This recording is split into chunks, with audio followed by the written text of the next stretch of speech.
everyone, and welcome to another episode of DMV Confidential. I'm Kenzie Chase. And I'm Jenny Gable.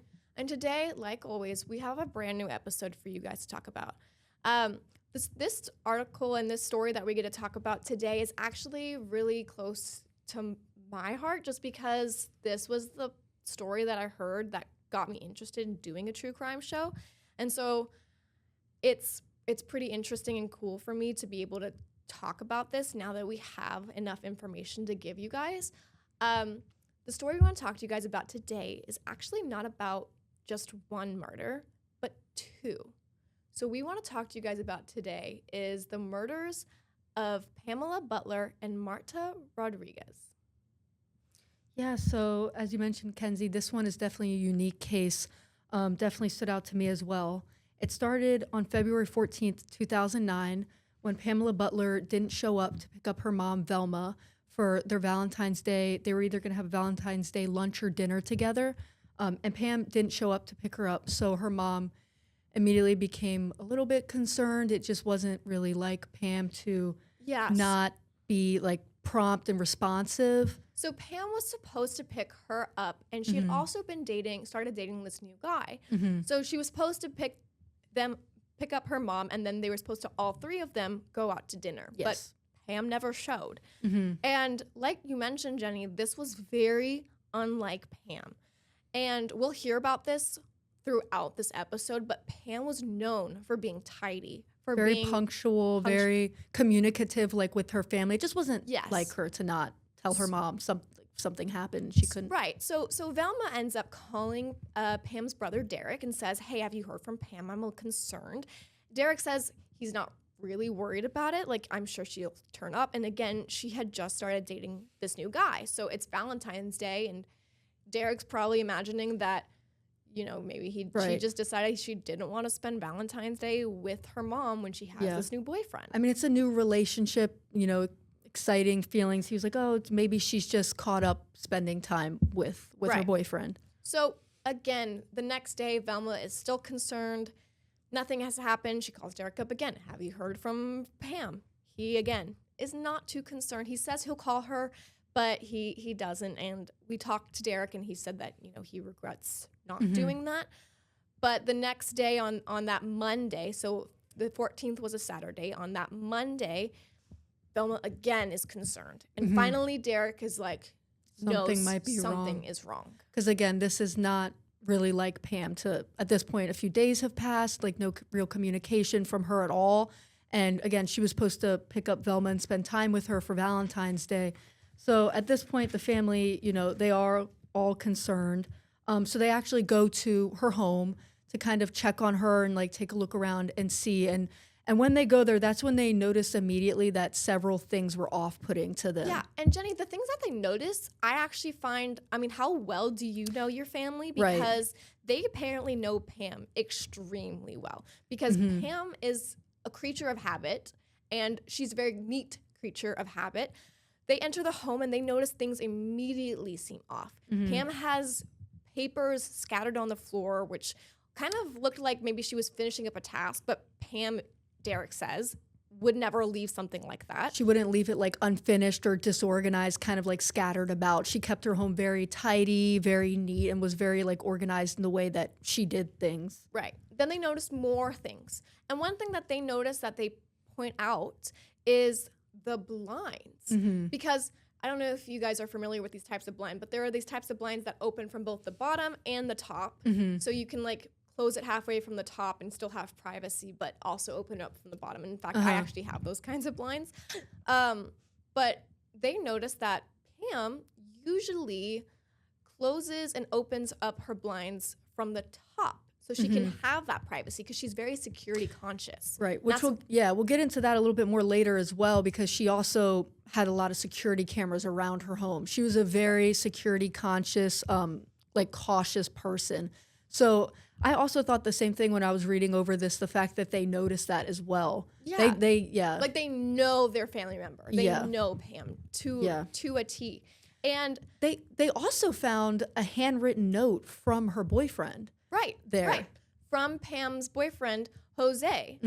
Jose, he left a note, like a handwritten note that said, "Hey, I stopped by," something like that. Something Derrick said it was something along those lines, like, "Hey, I stopped by, just letting you know." He also left a voice message on her answering machine. And so now they're trying to get a hold of Jose. And Jose is he was like an ex-military officer. And none of them really had his phone number except for, I think Derrick said his nephew had his phone number. And so the nephew gives Derrick his phone number, and Derrick calls Jose up. Hey, Which again, like when I was like, oh, they didn't have his number, but like again, newer relationship, might not have, had contact with him very much. So they reach out to him, and he actually tells them that him and Pam had broken up. So he didn't know, where she was either, that he had also been kind of right. And he wondering. says he's also concerned. Like, this isn't like her. He's also looking for Pam, trying to get in contact with her. So what does Derrick do? I mean, this is protective brother to a T, because Derrick says, "I'm coming over. Where do you live?" Jose is very cooperative, by the way. Jose is very like, "I'm concerned about Pam too." And to Derrick, it seems like he's being extremely genuine. Yeah. I think when we spoke to Derrick, he told us that Jose seemed like he was being very genuine, that he was also concerned. He was like, "Yeah, you can come over." He wasn't initially at his apartment, but he eventually got there. Yeah. And Derrick ends up having a conversation with him. And while he's there, he actually is like looking around, see if anything looks suspicious. Because again, this is his sister, and he's concerned at this point. So right. And also, I mean, we work in news. We know that historically and like statistically speaking, it's usually like the partner is usually the first person that people look at in these cases. And so I think Derrick was also thinking, kind of going on along the same lines. But what he actually does is interesting. First, that he goes over in the first place. Then he's looking all around Jose's apartment, and Derrick even says he's trying to like get some sort of reaction out of Jose to see maybe does he have a temper? Is he gonna act weird? Is he gonna be defensive? Or maybe give him some sort of indication that he was involved in Pam's disappearance? Nothing. He seemed completely nonchalant. Well, Derrick takes it one step further, and he actually asks him to undress. And I'm actually gonna play a clip where Derrick describes why he asked him to get undressed. This is real serious to me. I said, and you really don't have any options. I said, I need you to take your clothes off and let me look at you. So he did it with no problem. I mean, no hesitation, didn't hesitate. He just did it. And that almost assured me that he hadn't done anything. This is real serious. So again, like he sees his reaction is like, he's very cooperative, very genuine. He's like, I feel like, this guy he seems like he didn't do anything. He seems like he's also concerned about where Pam went. Right. And the reason why, I don't know if we explained this, the reason why he actually asked Jose to take his clothes off was because he wanted to see if he had any sort of scratches or marks, because he knows his sister, and he truly believes, if something happened, she would fight back. She would put up a fight. And he would have marks on him. And actually what he does end up noticing is that Jose seems like he has some sort of scar or marking, I believe, on his back. And when he asks Jose about that, Jose says he just got it from like a crazy ex-girlfriend. Yeah. Which was interesting. My ex tried to kill me or something. Like she was crazy. And so Derrick just kind of left it at that. Well, now we're kind of going back. Derrick is getting more phone calls from Velma and from his family saying, "Hey, we need you to leave. We need you to leave Jose's place and come back." And Derrick's like, "No, I'm fine. No, I'm fine." They say, "No, get over here. We need to show you stuff." Because again, as we mentioned earlier, Pam had security cameras all around her home, which this is the year 2009. I feel like that's something that kind of struck me, because I feel like, nowadays you see that a lot, but back then people didn't really seem to have that as much. But she was, again, very security conscious. So she had this surveillance cameras, and they noticed something when they looked at the footage that kind of struck them. They noticed several things. Yeah. But they also noticed that, at one point, Jose and Pam go in together, and then kind of a little bit later, a day or two later, Pam, like, the door is seen opening, the mail is, like, someone grabs the mail, which they presume to be Pam. Yeah. And so then like grabbing her mail, opening the door, but you can't really see her in full view. But past the 13th into the 14th, you don't really ever see Pam exit the house. You do, however, see Jose. Yeah. So he's actually seen coming to and from the home, which again is interesting because, he said that they broke up. So that's also why would you be coming to and from the home, Yeah. and Pam's never seen leaving, but she's not there now. And I think another thing that I don't think we mentioned earlier is that her phone and keys are gone, but the cars are still there at the house as well. Right. So, So we'll get a little more into the evidence in this next part, but some things that were also interesting is Jose basically said that like the trash bags, I mean, investigators asked him about the trash bags. He was seen carrying trash bags in and out of the house at some point. That didn't really look that suspicious, I guess, because the way he was carrying it. He said that it was, you know, like his like personal belongings. he had broken up. That he had a lot of stuff there. You know, he's practically living there, so he had to bring all this stuff back out. Yeah, but there's also something that we noticed that we'll get into a little bit more later. But again, he's seen coming to and from the home. He's also seen in the footage the early morning hours of February 14th at the home, which again, this is after he said that they broke up. And Pam hasn't been seen in the footage. Yeah. So we're gonna show you a lot more of this surveillance footage throughout this episode, but it's kind of crazy. You know, he breaks up. They break up. Whoever breaks up with who, Pam broke up with him, I think is the story. And then he's seen coming in and out of this place. Pam's never seen again. And Jose also like has a key that he's been using to get in there. And that also seemed odd to his family members because they were like, well, this is a new relationship. Would Pam really be giving out her key in a new relationship? But he had the single key that he was using to get in and out of the house. Which, again, also something that I just thought upon hearing this is that, again, he's there a lot in the early morning hours of February 14th and things like that. He said he's just getting his belongings because they broke up, but that's not something you typically do in the middle of the night. Yeah. So that was also very interesting to me. And we spoke to Police Chief Newsham, who's actually the police chief now for Prince William County, but at the time when when Pamela's case was starting, he was like in investigations, and then he moved his way up until police chief by the end. And he even said that like that was something that he noticed too. Yeah. So it's definitely a lot of reasons for concern at this point for the family. So, you know, detectives, it was initially a missing persons case actually, but upon speaking to the family, seeing how concerned they are that, you know, she's a creature of habit and all these things seem out of place here and aren't really lining up, they realized that it was something deeper. Yeah. So they launch a further investigation into that. And Police Chief Newsham was actually here from like the full case. We'll talk about a detective later who kind of helped kick things going a little bit more. But Police Chief Newsham gave us some more details as far as the evidence that they had. Well, so they had sheets that were gone from the bed. Yeah. And they noted that they looked like in the washer and dryer of the home. They weren't there. The home looked like it was like... It was stripped from the bed. Yeah, but they couldn't find the sheets anywhere. And the home looked like it was lived in. It didn't look like maybe she just took all her belongings and kind of ran off somewhere. So that was odd to them. And they also noted, he told us that the window had a little piece of a plastic bag on it. Right. Almost. And that's another part we didn't talk about yet is that, yes, Pam had all of these cameras, except... the cameras did not cover one spot. Jenny, guess what? This window where investigators see this piece of plastic that looks as if it was a trash bag or a plastic bag. And that window was also unlocked, which again, very security conscious person. That's not something that you would think would be left unlocked in her home. Like her home is decked out in all these cameras. It just wasn't seeming to add up here. Yeah. So there was I mean, I wish we could like dive into every single thing.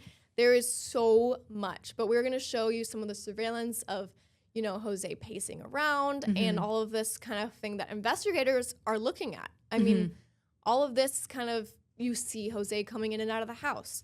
So carrying things. Yeah, it's a very weird situation. They also noted that Pam's car, the windows were down and there was no cover on her car, which again wasn't, knowing how she is as a person and her habits, that also wasn't like her. You know, she also at this point, she worked for the EPA. She hadn't shown up for work. They hadn't heard communication for her. That wasn't like her. So they realized at this point that it's definitely more than just a missing person's Jenny, case. what I thought was interesting too is the fact that this became a homicide investigation very early on. Yes. So it was initially a missing persons case, but, police took a report. I don't think Derrick was very satisfied with that report. And so he calls up someone who he knows and kind of helped move the case a little forward. And they were like, that person was like, if you say something happened to your sister, something happened to your sister. So very early on, it goes from missing persons to a homicide, which is actually pretty surprising. Yeah, I feel like you don't always see Pam's that. body obviously wasn't there. But investigators also do the full thing. I mean, we talked about some of the evidence, the blinds, the lock, the keys, the phone is gone. The footage. Yeah, the footage. There's so much more. I mean, it just constantly like keeps piling up. So they even use like cadaver dogs, which are supposed to hit on like deceased bodies. The cadaver dogs do, in fact, hit on several locations around the home. They hit around in the garage and a few different places, according to Police Chief Newsham. Including her car. Yeah, as including well. her car. Yeah, so they're seeing a lot of different things here, as you mentioned, Kenzie. And another thing that they also look at is, they are able to retrieve some of Pam's phone data. Because again, they don't have her phone, but looking at her phone data, they're able to kind of place her last communications with people. So they see that she had sent the text and maybe had a phone call on February 13th, not sure on the exact time, but maybe somewhere in the afternoon. They assumed it was maybe work related. But they're able to kind of see that she was still talking to people. And then kind of at one point they see in the footage that, it appears that the door opens and she grabs the mail. This is also sometime on February 13th. But you don't specifically see her, just the door open and they assume to be her.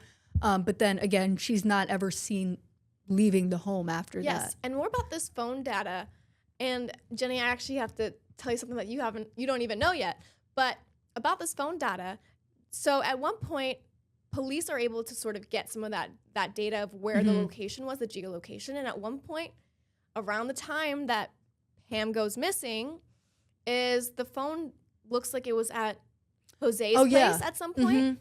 Yeah. And then it was like near Jose's ex-girlfriend's It was like in place. the area of Seneca Valley Park in Maryland, which is, we'll talk about more later, but when he spoke to investigators, he mentioned kind of this area where his ex-girlfriend that he was in lived. this area.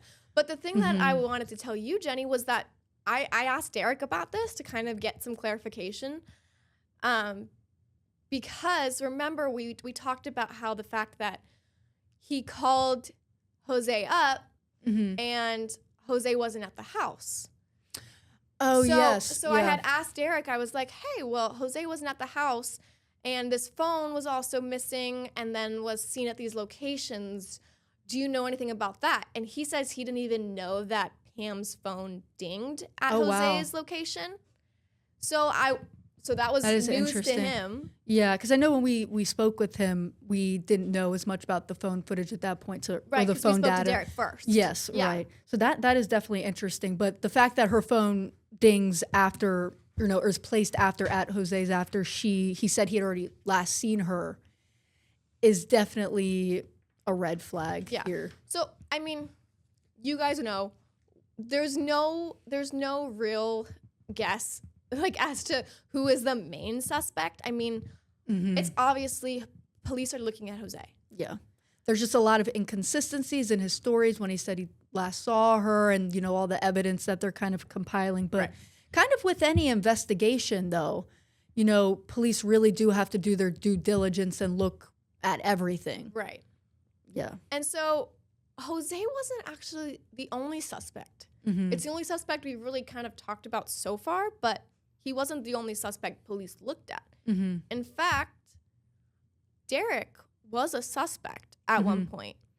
Yeah, so police, they told us, Mike Fulton, we'll talk about more later, but that they received tips that came in that, Derrick was maybe involved in Pam's disappearance. So again, when investigators are looking at cases like this, they really do have to do their due diligence, which is something that they emphasize to us as well. So they really had to kind of investigate why Derrick could have been involved. Right. In And this. the answer to that is He was follow the money. Yeah. I think that is what their logic was.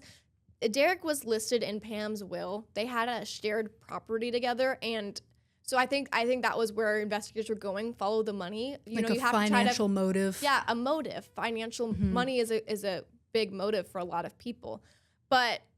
And I think that really stuck with Derrick. He was looked at, you know, he is putting all this attention. In fact, Derrick is getting a lot of media attention. He is going to the media. He is calling up these detectives to make sure that they are following up on cases. Which is something that we didn't really mention, but like he is really pushing police to continue to put pressure on this. Like him and his sister obviously cares about her a lot, and he wants some answers here. So like you said, I can't even really imagine being in his position here where it's like then they kind of turn their eyes to him. Yeah. So then he starts getting looked at as a suspect, and investigators, I mean, I want to put this up front. Investigators quickly realized that he is not the guy. The tip was not accurate. Yeah. It was a bad tip. At one point, they even named like Pam's nephew as a possible suspect. Again, you know, those things didn't add up. Yeah. With interviews we had with police, they emphasized that, you know, Derrick and his family, they had absolutely nothing to do with it. They were really, you know, upset about this. They cared a lot about Pam. So they, again, just had to kind of make sure that they were looking at all sides of everything as they do in cases like this. Right. So, I mean, even with all this stuff that we think we know, and again, we just think we know it because we don't have a body. Yeah. So which makes it difficult. Which makes it extremely difficult. I mean, you always hear no body, no crime, but we don't have a body. And so even with all what we think we might know and what we think and what we might be suspecting as we're hearing this, investigators can't do much with it. And so for a long time, the case goes cold. Yeah, so years go by and they still have not found Pam's body. And as you said, Kenzie, you think with all this evidence, you know, that investigators have kind of laid out, that, you know, surely someone would have been charged here. But again, with no body, it makes it a little bit harder. Police told us that, you know, in DC specifically, though, you have to wait 7 years to get a declaration of death in a missing persons case. So they're able to finally kind of, you know, declare Pam as, you know, officially dead. Yes. And so throughout the years, this case actually kind of gets passed around. It starts off with with one detective, and then he eventually leaves and goes somewhere else. And then no one really wanted to sort of pick up the case as far as how Derrick felt is Derrick felt very much that no one really wanted his sister's case. And he actually believes that it was in part to how involved he was. Because he was very vocal again, like he would call police and like definitely putting pressure on them. And if they did something that he didn't like, he was going to let them know. So he thinks that might have been part of the reason as to why investigators didn't really want the case, perhaps. But one detective actually wanted the very case badly. So Detective Mike Fulton, who we ended up speaking to, you know, this case is being transferred around over the years at different points, and he is interested in picking up this case and kind of learning after all these years what happened here. Right. So Detective Fulton picks up this case, and, you know, again, like we said, Derrick was under the impression that no one really wanted it. Mike Fulton is not one of those people. He wanted the case. In fact, we spoke to him as well, and he said that, you know, is this the case that, you know, 2 go in and 1 go out? Like, I want that case. Put me on it. And so he got handed this case, and oh my gosh, he put so much work into making some of these, to move some of these things forward. Yeah, because again, I believe he picked up this case I believe it was 2017. So at this point, Pam's been declared dead, but her body still hasn't been found. No one's been charged or anything like that in this case. So he's really just interested in, you know, putting the work in to figure out what happened. Right. And so Before sorry. yes. I was going to say before we get too much into all the stuff that he did, because it's a lot, I kind of wanted to kind of just start with some of the challenge that he said that he faced. And the biggest one wasn't actually the evidence so much as the mental block. We sometimes, just people in general, but detectives, everybody, like we create obstacles when there really isn't obstacles. And I think the perception is that there's no body, there's really no evidence. It's like this extremely difficult case to solve. And I'm not one way or the other, but like you create this obstacle, and sometimes you end up making it more difficult than it needs to be because you're already coming to this thinking, hey, it's going to be so difficult. So I think that was one of the more difficult things was like, oh my God, this is going to be a big task, and all these sort of obstacles I was sort of creating. Yeah, so he's kind of talking about how, a lot of detectives might see, it's almost like a self-fulfilling prophecy in a way where, it seems like it's a very daunting case to take on. So then that kind of mental block is there. It's really interesting to hear him talk about that. Yeah. So Detective Fulton gets this case, and we've talked about this before, but what do you do when you get a cold case? Well, you have to go through every single thing and go through it all again. So Detective Fulton has to do his due diligence, and that includes talking to Derrick again. And he talks about this, but he talks about how uncomfortable it was going up to Derrick after all these years saying, hey, I have your case, your sister's case now. Can you come into the station and we can talk about it? And at one point, he'd ask him, like, did you kill your sister? And Derrick says, that really threw him off. Right. When Mike Fulton asked him that question, and Mike Fulton said he was uncomfortable, and I imagine Derrick was uncomfortable. Yeah, I mean, again, it's his sister. He's been the one throughout this case really being vocal, going to the media, kind of pressuring police. It's obvious that he cares a lot. So, again, I can't even imagine if I was in his situation, how that would feel, where, again, it almost feels like someone's, kind of putting the light on you. But, Mike Fulton kind of, as he said and as he told us that he just got this case, he has to kind of review everything. And that's just doing the good police work of kind of making sure and kind of checking. And Police Chief Newsham said, that's something that detectives have to do. Especially when you get the case, you have to go through each of the things so that when you eventually get someone that you think really did it, you can say, hey, I already checked all these other possibilities. There's no other option. Yeah. So now we're going to talk more about what Detective Fulton found, because like we said, he found out some things that no one else was really able to pick up on. Yeah, so he starts kind of reviewing this footage, which, again, it's been years since Pam's disappearance, and a lot of detectives have looked at this case. It's been passed around. They've reviewed the footage, so you'd think, well, what else could be found in there? But he really starts reviewing these hours of footage from these days around her disappearance, and he notices a lot of different things. At one point, he's kind of seeing while looking at this footage that there's like a cat or something running into the backyard, and the lights would come on and off because she had motion detectors. She had motion censored surveillance cameras. But at one point after Pam, they believe she went missing, you see the cat, but the lights don't cut on. Right, and this was like the aha moment for him.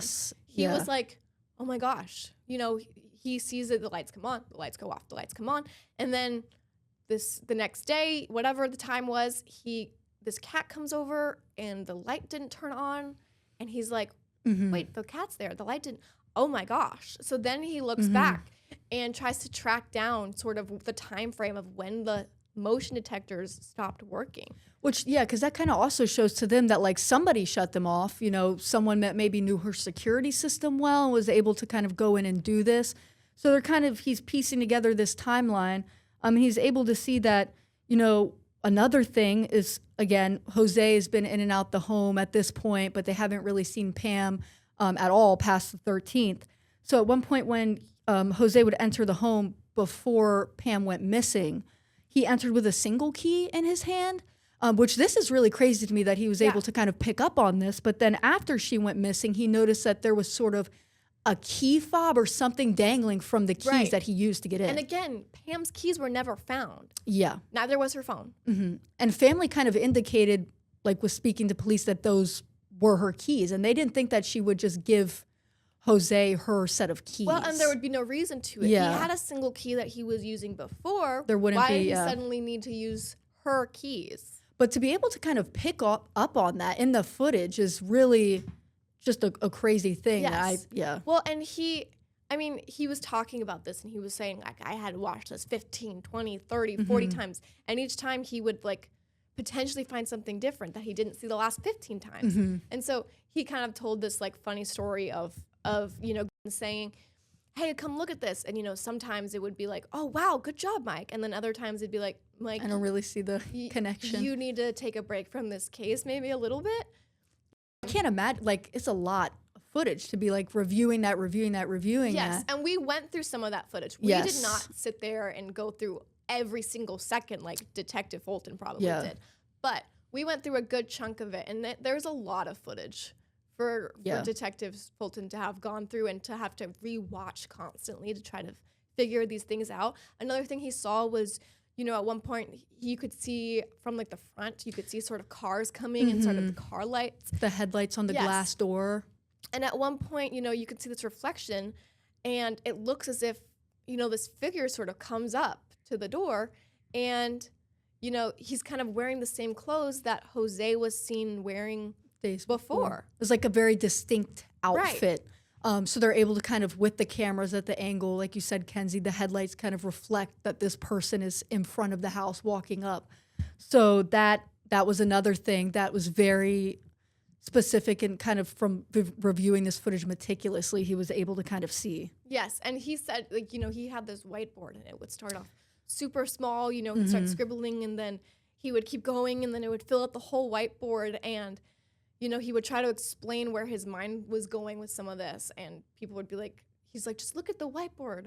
Don't you see it? And they're like, no. Kind of looks like hieroglyphics or something. Yes, right. Yeah.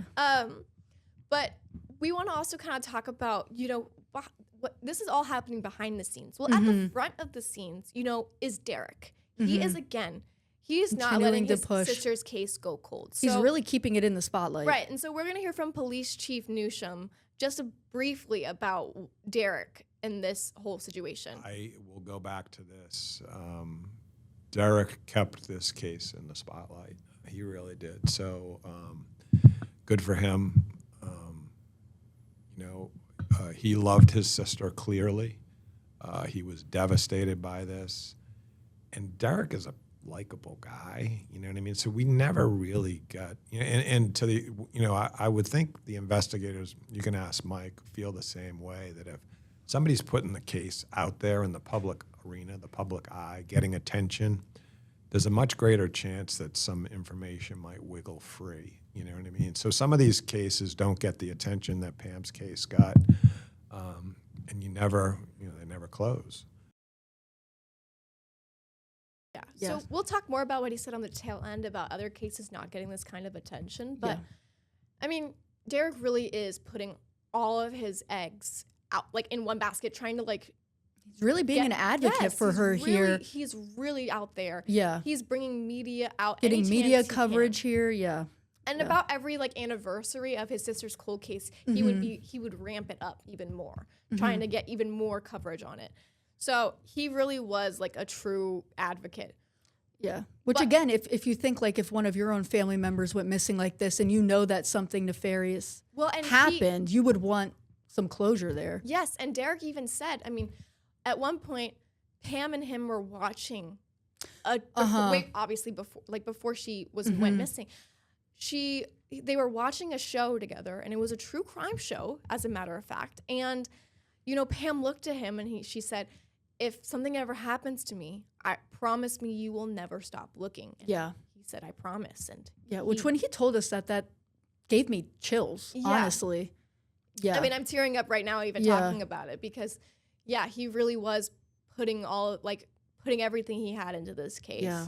So Detective Fulton, he's a super humble guy, but he really did do a lot of stuff for this case. Made significant strides. In fact, he actually was able to uncover a lot of Jose's past. So Jose Rodriguez Cruz, he was a former military officer. He was from Puerto Rico, and you know, he was partially living in Arlington for a portion. So some of this stuff didn't come out. But when police started looking into Pam, they were able to kind of uncover more about Jose's past. And, you know, he's actually able to see that Jose sort of had this past, well, he did have this past history of kind of domestic violence, Yes, which we'll a get long into history of a domestic little bit more violence. later. But he also, again, he's reviewing these interviews with Jose and things like that. You know, Jose spoke to investigators different times, and they noted that a lot of things he said kind of raised an eyebrow. Like you said, Kenzie, he was ex-military, but this was like shortly after Pam had gone missing. He was like mentioning his PTSD in the military. Yeah, and he said that he's killed people, but He said he'd been in parts of the world that he'd never actually been in. So they noted that there was a lot of things about him that were inconsistent, and his kind of past relationships were also an indicator. right. Well, and Yeah. at one point, I think even before Mike Fulton got this case, Derrick has been on Jose because Jose said he would do whatever he needed to do to cooperate. And at one point, Jose was even like strapped up to take a polygraph test at Derrick's request because police really wanted to talk to him and they wanted him to take a polygraph. But then he kind of refused to take it. He's sitting there strapped up, ready to take the polygraph test, and then he wants to talk to Derrick, and then he starts freaking out and says he's not going to take it. He's not going to take the test and leaves. And I mean, at that point, I think Derrick is just like, He knew something was wrong. He kind of got aggressive as well with the detectives, investigators that were there, made kind of comments to them. He may at one point, if I remember correctly, said something like, "I'll kill you, like I don't want to take this." So it was definitely, yeah, it I think seemed like he had sort of a temper. I think this was the first time Derrick really saw that too. Yes. Is when he was about to take this polygraph test. But going back to his history of domestic violence, we uncover that more throughout this as they start looking into Jose's history. Again, he said he was in. He said he had some weird lies where he said he was in parts of the country he never was, and then I think he also at one point, I believe police told us, he told family members the last time he'd seen Pam was maybe on like February 12th, and he said that she had like a running outfit on, was going for a run at night, but again, very security conscious person. This isn't somebody that would go for a run at night. She also had a treadmill in her house. So with his kind of past history and all these things, Mike Fulton kind of begins to really look into him more. So the domestic violence, he actually had a wife back in 1989, before then, but throughout 1989. And they had a case of domestic violence for her. And that is where the second person, we talked about Marta Rodriguez at the beginning. That's where she comes This is where she comes into the play. Yeah, so Jose was married to Marta. They had a son together, actually, named Hansel. But in 1989, she disappeared, and they were kind of estranged for different reasons here. But what Fulton did notice is that back in 1989, like before her disappearance, there was a case where he was charged with an assault on her, actually, and kind of a kidnapping that happened in Northern Virginia. Yes. Jenny, this was brutal, too, Yeah. because this was... I don't want to get too much into the details, but there was a report of him kidnapping Marta, keeping her in a hotel for multiple days, and then duct taping her, and also, raping and sexually assaulting her in a brutal way. And at one point, she was able to escape her captor, and she was fleeing, and while she was fleeing into the woods, there was like a police officer nearby. Well, he grabbed her. He grabbed her by the hair and started to drag her towards like the woods. And she knew that if she went in the woods, she wouldn't. Right. Yeah. She wouldn't be making it out. But by some miracle, there was a police officer who just so happened to be driving by, slams on his brakes, and he chases Jose down and arrests him. Yes, and arrests him. And one thing that they did notice at this time is that, the cop literally sees in Jose's vehicle that there's items like ropes, duct tape, knives, I believe. Right.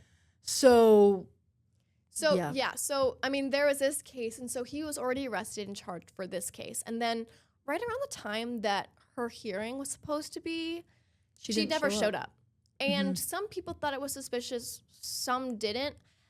I guess the reasoning behind it was that maybe some people were suspecting she was scared. Yeah, because I and a lot of times with cases like domestic violence, they're scared to kind of speak out and, be around them. So I guess they kind of were like, well, maybe she just doesn't want to come to the hearing, but she never showed up. Right. And so it's Yeah. not that long. It's around that time or not too long after that a missing persons report is filed for Marta. But it's just crazy to me because even when investigators were talking to Jose, they said, you know, if I can't have her, no one can. Yeah, he said a lot of statements that were very alarming. And then again, it's 1989 when she was last seen. So, you know, years later, there was actually authorities in Florida that got information that Marta might be staying at this home. So they go there to kind of check, and this woman presents herself with Marta's identification, but it has the woman's photo on it, but like Marta's name and things like that. So they actually closed the missing persons case. For like, well, she must be living here. So to kind of backtrack a Yeah. little bit, investigators start looking into, they want us to talk to Jose's ex-girlfriend or ex-wife, Guadalupe. She was just this, she happened to be a third victim, but she had this report of, you know, domestic violence as well. She reports, you know, being also tied up or something like that. And assaulted. And Yeah, assaulted. So she was a third victim, but investigators were looking into her, trying to get in contact with her to get some information. But it was through trying to look into Guadalupe and through trying to look into Marta that this whole thing happened in Florida. And when investigators looked into it, again, Detective Fulton, he's the one who called them up and said, hey, can you put eyes on her? And then according to Derrick, Mike Fulton at one point wanted investigators to send a photo back of this Marta, this missing Marta. Right. And it comes back that this was not Marta. No, the photo did not match who this person was. This was the sister of Guadalupe, who was using Marta's information, social security and information, but with her picture to kind of go under the radar. I believe I think Derrick said it's because she was in the country legally, and so she was trying to sort of go under the radar that way. And so, but I guess, you know, because her case had been closed, her missing persons case had been closed, they hadn't really been trying to look into more about her disappearance until Mike Fulton is kind of like, hey, this seems, you know, let's look into this a little bit deeper. So then they're able to kind of see, well, that's not actually Marta. right.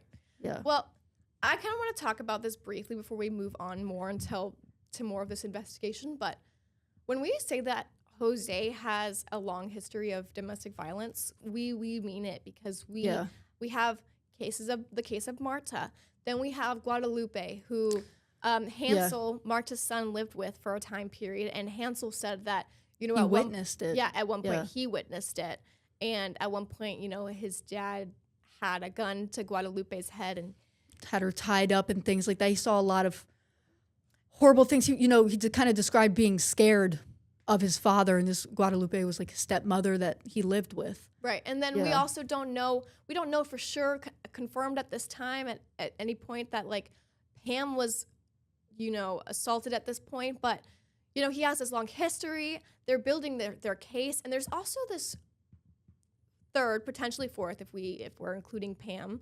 But this third victim that investigators were trying to talk to as well, that kind of gets some details. And she was also brutally assaulted. And Detective Fulton didn't go too much into details about this fourth woman who he did not name. But I mean, there was a long history of his violence against women. Yeah. So it was definitely, as you said, Kenzie, he really has like a long history with this as well. You know, his own son, you know, witnessed these things, which, you know, I believe at one point, you know, Fulton's able to get into contact with Hansel and have a conversation with him. And, you know, he says, you know, was your mother a woman named Marta Rodriguez?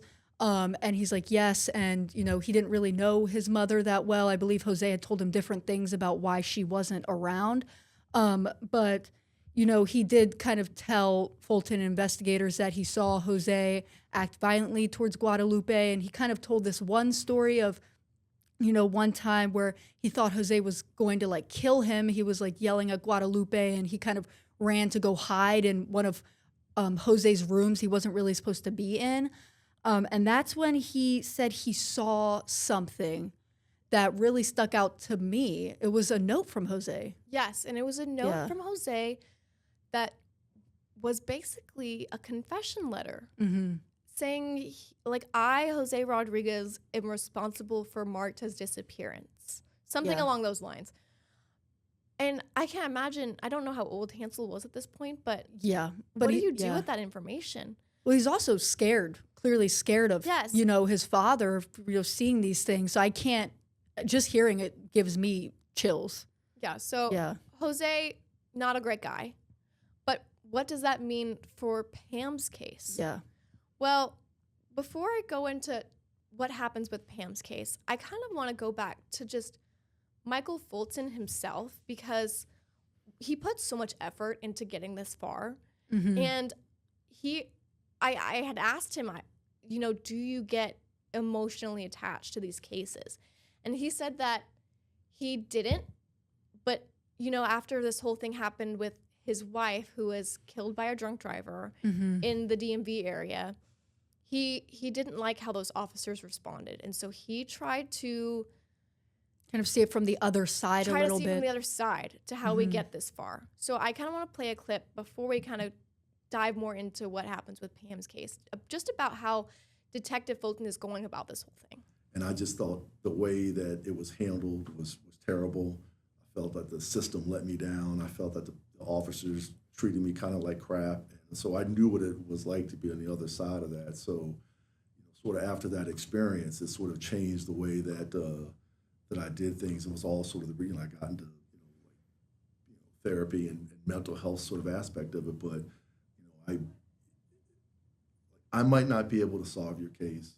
I might not be able to get you all the answers. But what I can control is I'm just going to treat you the way that I know I want to be treated, because I know that I felt like I wasn't treated right. So so there isn't a connection that I have to the cases and to the families that I deal with.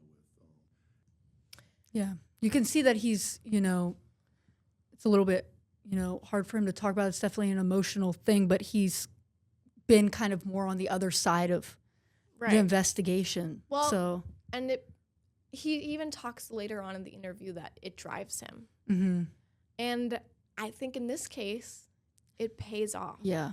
Because sure enough, Jose is arrested on April 8th, 2017, just a few months after Michael Fulton gets the case. Yeah, he only had this case file for a couple months, and he was able to really kind of dig in and get Jose arrested. And it's kind of like we talked about earlier with no body. It's very difficult in a lot of situations, to get arrest warrants for things like this, because the threshold, I believe Newsham told us in DC, it's, they want a considerable amount of tangible evidence as well. Although Mike Fulton kind of said the opposite. Mike Fulton said that, DC juries, if you just put everything in front of them, they're going to get it. Yeah, but I guess with the attorney's office, getting that initial arrest warrant is a little bit more difficult, it feels like, at least to investigators sometimes. But yes, Kenzie, they're able to, arrest him. He was living in Alexandria at the time of his arrest. Right. And so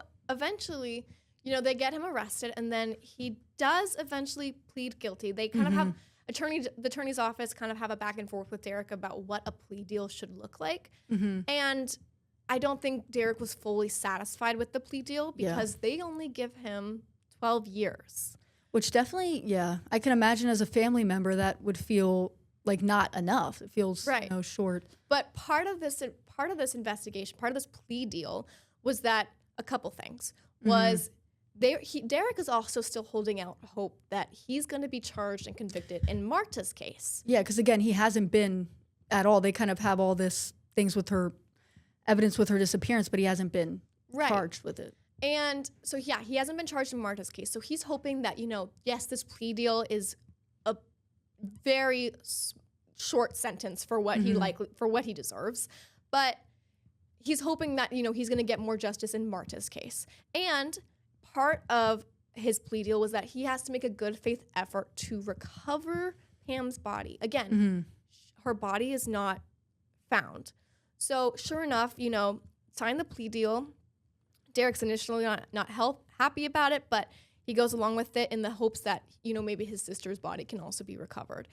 Yeah. Well, so Jose tries to bring detectives, or try to explain to detectives where he left Pam's body. Yeah, and it's actually, again, Pam went missing in 2009. This is, years later at this point. So he kind of takes them there to, shows them where he had, left her. And it's actually along like a highway median strip. Yes, it's like on Yeah. I-95, I believe. I believe like Stafford County Yeah. area. Yeah. It's so her body was buried on Mm-hmm. I-95 before it was paved over.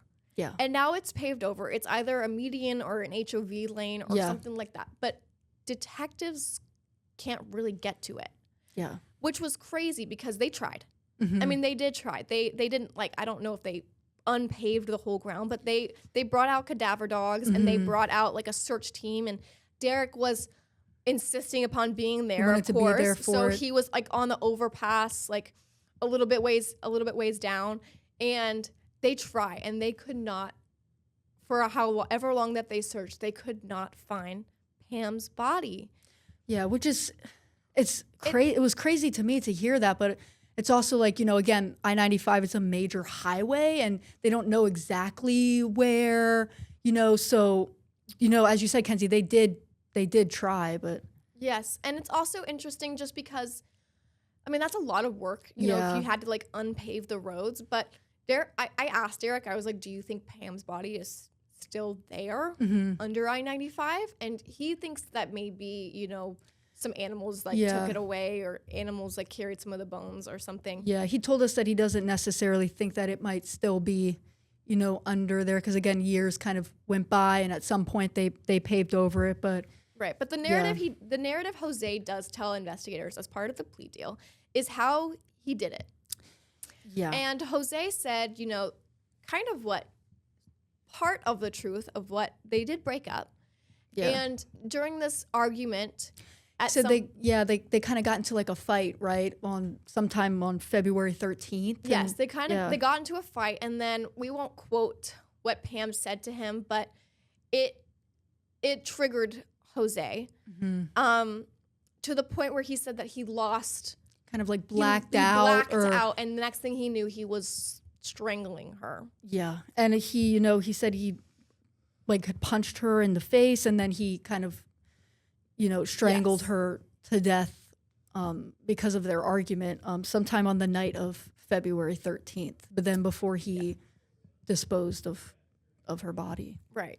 So all of that kind of leaves that case kind of, it's so disheartening that they couldn't find the body, and there's still this thing with Marta. So what Yeah. happens with Marta? Well, Yeah. while investigators are actually searching this median or HOV lane somewhere on I-95, they realized that that's kind of the same area where this Jane Doe, years before, I believe in 1989 or maybe 1991, it was around the 90s, they had found this skeletal remains. and they were never in that able area. to identify her. Yeah.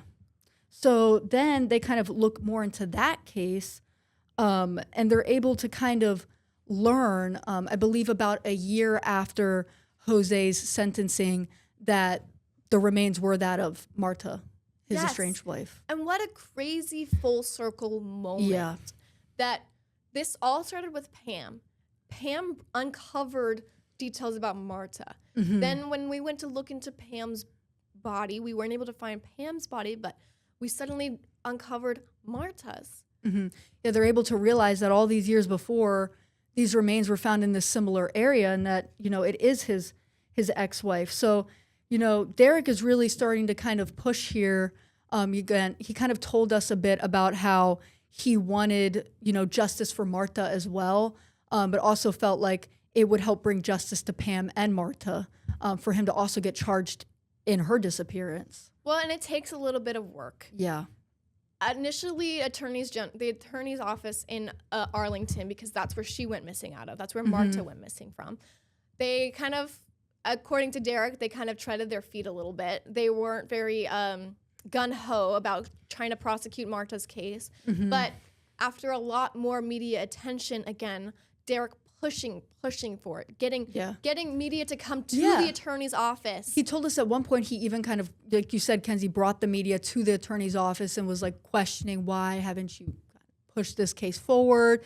Definitely putting more of a spotlight there on why that case hadn't been solved. Yes, and investigators finally do not arrest because he's already in custody, but they finally do charge Jose with Marta's death.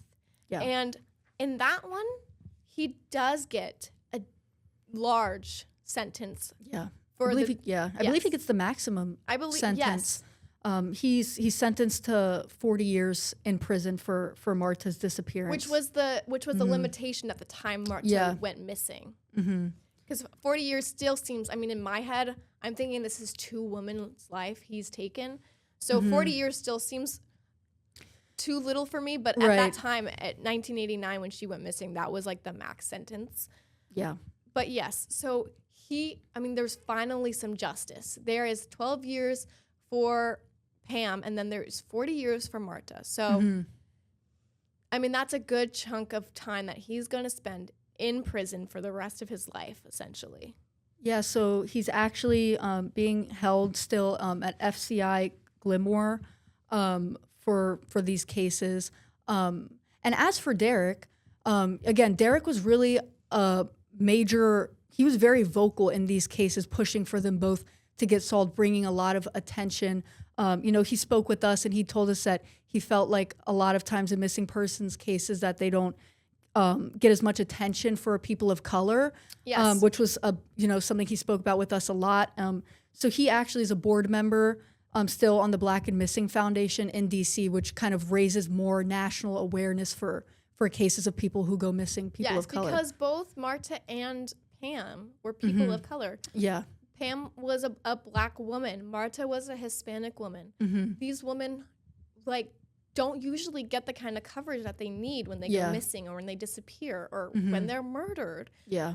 And I think, maybe if there was more attention on it to begin with, from back when Marta went missing or whatever, maybe some of this could have all been prevented and avoided. Yeah. But it's just the way that currently the system is set up. And I think we just need to all be doing our part to make sure that every person that we can possibly get is getting the attention and the recognition that they deserve.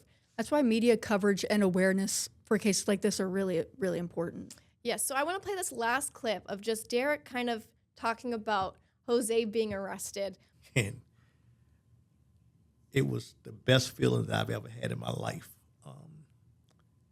Felt like, I gotten somewhere. And then just like now, I teared up and I talked to him and he told me, he said, we got him. Michael Fulton, when he called him to talk about Jose being arrested, he told Derrick that he was first asking Derrick, where are you? What are you doing right now? And Derrick was thinking he was being arrested. And I asked him, I said, why did you play with me like that? It asked me, where was I at? He never gave me an answer to it. He said, well, we got him. He said, we got him. I just want to end with, if you guys liked this episode, tune back in. Yeah. Tune next week. If you want to hear more episodes about cases like this around the DMV, more cold cases, and cases that do end up getting solved as well, be sure to stay tuned into us. And we are going to have extended interviews of this episode on our website. So just be on the look for that, and we'll see you next time.